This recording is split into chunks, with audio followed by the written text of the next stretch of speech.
On va prendre cette déclaration conjointe des chefs des missions des États-Unis d'Amérique, du Canada, du Royaume-Uni et du directeur de l'INRB sur l'épidémie d'Ebola qui sévit dans la province de l'Équateur. Nous venons de rentrer d'une visite dans la province de l'Équateur où nous avons observé les efforts de l'équipe de la riposte contre Ebola ainsi que d'autres enjeux dans le domaine de la santé dans la région. La progression de l'épidémie en Équateur a révélé que, grâce aux efforts quotidiens des héros congolais, la RDC est pleinement capable de stopper Ebola comme elle l'a fait lors des précédentes épidémies, à la fois à l'Équateur et dans l'Est du pays. Avec le professeur Mouyembe à la tête de la riposte et le soutien des partenaires internationaux, nous sommes convaincus que la RDC ne mettra pas seulement fin à cette épidémie, mais en sortira mieux préparée et plus résiliente.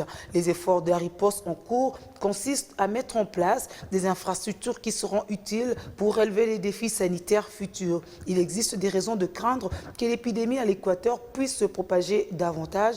Lors de notre visite, nous avons constaté que les principaux défis sur le terrain sont dus à l'inaccessibilité géographique des nombreuses zones de la région. Des longues distances rendent la communication et les transports extrêmement ardus. Les équipes d'experts ont du mal à propager des informations en temps réel. Les intervenants sanitaires sont limités dans leurs mouvements. Ces problèmes peuvent être surmontés et nous avons l'intention d'y concentrer nos efforts. À long terme, cette crise représente également une opportunité de renforcer non seulement la riposte Ebola, mais aussi le système de santé global de la RDC de manière durable. Il est évident que les autorités sanitaires et la communauté internationale tirent des leçons importantes des épidémies précédentes et nous saluons l'engagement du gouvernement à mettre fin à Ebola Business ainsi qu'à éviter l'utilisation abusive des fonds publics, par exemple en veillant à ce que seuls ceux qui travaillent activement à la riposte soient compensés financièrement,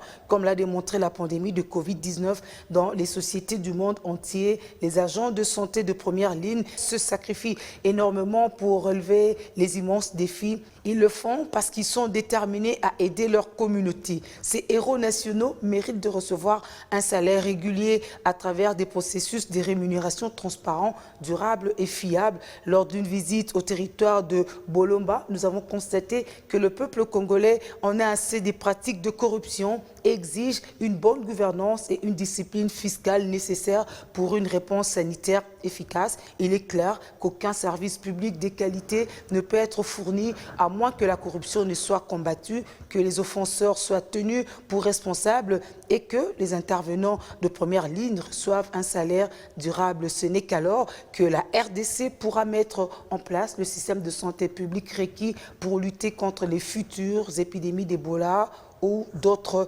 maladies. Nous avons atteint un tournant dans l'histoire de ce terrible virus. Aujourd'hui, personne n'a besoin de mourir d'Ebola. Les vaccins empêchent les gens de contracter les virus et des traitements efficaces guérissent ceux qui sont infectés. C'est une remarquable avancée pour les Congolais et leurs partenaires internationaux. C'est un témoignage de la capacité de la RDC à relever les défis les plus complexes quand elle met ses citoyens au premier plan.